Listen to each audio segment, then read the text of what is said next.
جیسے کہ آج کل لوگوں میں بہت ساری ایک کنفیوژن ہے. کافی لوگوں نے مجھ سے پوچھا بھی ہے, سوال بھی کیا ہے. جیسے کوئی انسان دین کے راستے پہ آ جائے یا اس کو کوئی حق بات پتہ لگ جائے اور وہ اس پہ عمل کرنے لگ جائے, اس کے کچھ ٹائم بعد وہ رزلٹ نکالنا ہوتا ہے کہ جب سے ہم اس سیدھے راستے پہ آئے اور اس یعنی کہ حق بات کو قبول کر رہے ہیں اور سچائی کا راستہ مل گیا, اس پہ ہم چل رہے ہیں, لیکن پریشانیاں ہماری بڑھتی جا رہی ہیں.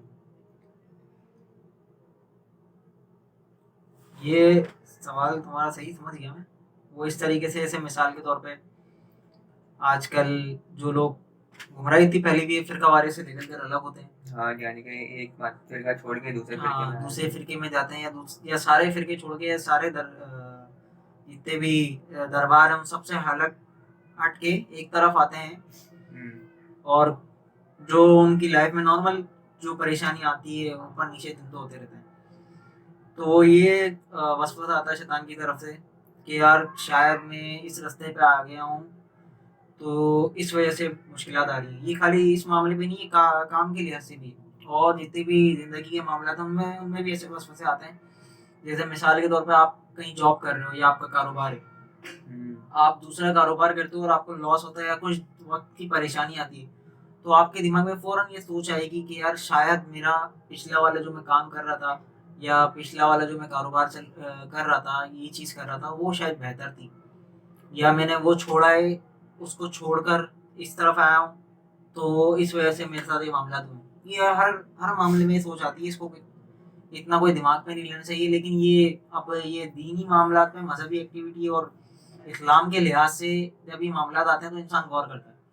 کیوں؟ کیونکہ اس کو وسوسہ آتا ہے کہ اس کی آخرت اسٹیک پہ لگ گئی ہے, آخرت داؤ پہ لگ گئی ہے. ویسے اس کو خیال نہیں آئے گا کبھی بھی دوسرے معاملات پہ اس کو خیال نہیں آئے گا کہ آخرت داؤ پہ لگ گئی, لیکن ایسے معاملات پہ آتا ہے جیسے ایک فرقہ چھوڑ کے دوسرے فرقے میں, تمام فرقے واریت کی دانت سے ہٹ کے الگ بھی ہوتا ہے, نیوٹرل بھی ہوتا ہے, صحیح راستے پہ آ جاتا ہے, صحیح حق بات بولنے لگ جاتا ہے, حق بات سننے لگ جاتا ہے, سمجھنے لگ جاتا ہے.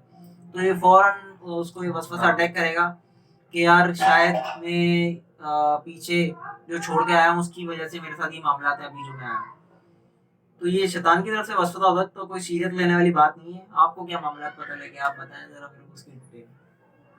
مجھے پتہ لگے مطلب کہ جیسے لوگوں نے جو آپ کو بتایا اس کی طرح تاثرات بتائیں. کافی لوگوں نے مجھے مطلب کہ بتایا کافی, یعنی کہ جب سے ہم سیدھے راستے پہ آئے اور یعنی کہ جو اصل دین کی بات ہے, قرآن اور حدیث پڑھ کے جو بات سمجھ آئی ہے, ان باتوں پہ عمل کرنا ہم نے شروع کر دیا ہے, لیکن ہماری پریشانیاں اور مشکلات بڑھ رہی ہیں. ایسا لگ رہا ہے ہمیں کہ ہم جب کسی دوسرے راستے پہ چل رہے تھے تو ادھر اتنی پریشانیاں اور مصیبتیں نہیں تھی, لیکن جب سے ہم نے یہ والا راستہ اختیار کیا ہے اور اس راستے پہ چل رہے ہیں تو پریشانیاں ہماری بڑھ رہی ہیں. کہیں اور شیطان اس طریقے کا ایک وسوسہ بھی ڈال دیتا ہے. تو آپ نے اس سے یہ نہیں پوچھا کہ بھائی تو بتا تو کیا چاہتا, تیری پریشانیاں نہ بڑھیں, سکون سے رہتا رہے. یہ تو وہ بندہ بات کر رہے ہیں, اس نے یہ دماغ بنایا ہوا ہے, پلان بنایا ہوا کہ دنیا میں آ کے سکون سے رہنا ہے, کوئی ٹینشن نہ ہو, صحیح سارے معاملات اس کی جو خواہشیں وہ پوری ہوتی رہیں, اس کو کبھی ٹینشن نہ ہے, اس کو کوئی پریشانی نہ ہے, اس کے پیسوں میں کمی نہ ہے, اس کے رزق کی کمی نہ ہے, اس کے جو ماحول جس انوائرمنٹ میں وہ رہتا ہے, جس ماحول میں وہ رہتا ہے, وہ سب ان چیزوں میں کمی نہ ایسی چلتا رہے. یہ تو وسوسہ اسی کو تنگ کرے گا نا.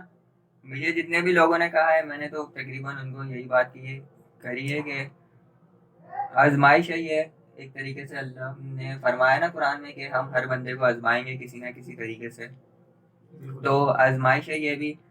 اب اللہ ہو سکتا ہے ہمیں دیکھنا چاہ رہا ہے کہ سیدھے راستے پہ آ کے کتنا ایمان مضبوط ہے اور کتنا دین کے راستے پہ پکا چل سکتے ہو, مطلب عقیدہ کس ٹائپ کا.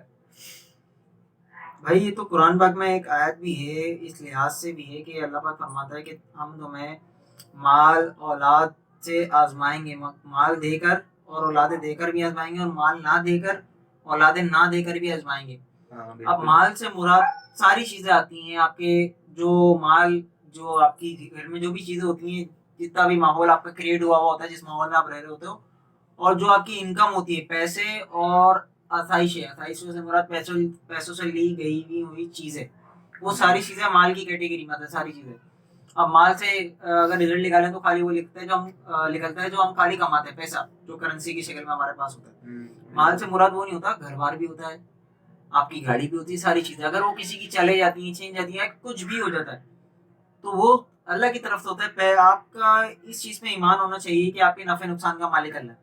آپ کو جو نفع ہو رہا ہے وہ آپ کی کوئی ہوشیاری کی وجہ سے، آپ کے دماغ تیز ہونے کی وجہ سے، آپ کے بہت بریو اور انٹیلیجنٹ کی وجہ سے نہیں ہو رہا، وہ اللہ کی طرف سے ہو رہا ہے. اور آپ کو جو نقصان ہو رہا ہے وہ آپ کی کسی اور کی غلطی کی وجہ سے، آپ کے نوکر کی غلطی کی وجہ سے یا آپ کے ملازم کی غلطی کی وجہ سے نہیں ہو رہا، آپ کی بیوی بچوں کی غلطی کی وجہ سے نہیں ہو رہا، وہ اللہ کی طرف سے ہے. آپ کے نفع نقصان کا مالک اللہ ہے. آپ کو جو فائدہ پہنچ رہا ہے اس کا مالک بھی اللہ ہے، وہ بھی اللہ کی طرف سے. جو نقصان پہنچ رہا ہے وہ بھی اللہ کی طرف سے. وہ آزمائش ہے نا یار. اس چیز کو تو پہلے بندہ سمجھے کہ دنیا میں جو آئے ہو، یہ جو 50-60 سال کی زندگی یہاں پہ گزارنی ہے کچھ دنوں کی، وہ کیسے گزارنی ہے؟ کوئی پریشانی نہ ہو، سکون سے رہتے رہیں. پیدا ہوئے اور بڑے ہونے سے بڑھاپے تک سکون سے، کوئی ٹینشن نہ آئے، کوئی پریشانی نہ آئے، پیسے آتے رہیں، کھانا پینا ملتا رہے اور وہ جیتے رہیں. یہ تو فرعون والی زندگی ہو گئی. فرعون جیسے پلا بڑا ہوگا، جو چیز چاہیے وہ حاصل کر لی، جو چیز چاہا وہ مل گیا. یہ تو فرعون والی زندگی ہوئی نا. اور فرعون کا حال بھی دیکھ لو پھر کیا ہوا. اچھا، یہ آپ نے ابھی بات کی نا کہ نفع نقصان کا مالک اللہ ہے، بالکل یہ بات ٹھیک ہے، لیکن اس سے لوگ ایک دوسرا رزلٹ بھی نکال لیتے ہیں. مطلب اپنے اوپر خود سے کوئی غلطی یا کوئی برائی ظاہر کر لیتے ہیں، اس کے بعد بولتے ہیں کہ اللہ کو منظور تھا، یہ ہو گیا. ہاں، یہ اس چیز سے یہ وہ لیتے ہیں، سہارا لیتے ہیں اپنے غلط کاموں کا بھی، جو خود سے کرتے ہیں، جو انسان کا نفس کرواتا ہے. اس کا بلیم بھی پھر ہر بندہ نا اپنے مطلب کے لیے قرآن پاک کی آیتوں کا استعمال کرتا ہے، لیکن جو مطلب اس کے اوپر فٹ ہو رہا ہوتا ہے اس سے وہ دست بردار ہوتا ہے، اس کو چھوڑتا ہے. لوگ اس کا سہارا لیتے ہیں. بہت سے لوگ کہ نہیں یار یہ تو حکم تھا، اپنی غلطی کو چھپانے کے لیے. وہ جو اس کی غلطی ہوتی ہے وہ بات تبھی کرے گا. اس کی غلطی سامنے والے کی غلطی ہوگی، اس کے ملازم کی غلطی ہوگی یا کسی کی بھی غلطی ہوگی، اس کے جو ماحول میں ہوگا تو اس پر اس وقت نہیں آئے گی اس کے دماغ میں بات، نہیں یار یہ اللہ کی مرضی تھی، اور اس میں یہ ہمیں اللہ کی طرف سے جب نہیں آئے گا. لیکن اپنی غلطی یہاں چھپانے ہوگی جو فرار ہے، یہ تو اللہ کے معاملے. لیکن اس میں ہمیں یہ بات سمجھنی چاہیے کہ اللہ نے بھی دو راستے انسان کے لیے بنائے. اب اللہ نے یہ نہیں کہا کہ آپ کو میں سیدھے راستے پہ چلاؤں گا یا میں غلط راستے پہ چلاؤں گا. وہ انسان کا اپنا کام ہے کہ وہ سیدھا راستہ چنے یا غلط راستہ چنے. بالکل ایسا ہی. اب آپ خود سے اگر برے راستے پہ چل کے بلیم کرو گے کہ اللہ کی طرف سے چلنا ہو، تو ایسا نہیں ہوگا. ہاں، ایسے لوگ ہیں. بہت سے لوگوں کو میں نے دیکھا ہے کہ کوئی بھی غلط کام کر لیتے ہیں یا کوئی غلط راستے پہ چل رہے ہوتے ہیں اور ان کے ساتھ کچھ بھی ہو جاتا ہے، دھوکا ہو جاتا ہے یا کچھ بھی ہو جاتا ہے، تو ان کا وہ ایک سیدھا سا سوال کا جواب دیتے ہیں وہ لوگ کہ اللہ کو منظور تھا، اللہ کی طرف سے ہو گیا. یہ نان مسلم بھی کرتے ہیں. وہ ان کی جب دعوت پیش کی جاتی ہے وہ کہتے ہیں بھائی اگر اللہ نے ہمیں مسلمان پیدا کرنا ہوتا ہے یا اسلام ہمیں قبول کرنا ہوتا ہے تو اللہ پاک ہمیں مسلمان گھر میں پیدا کرتا.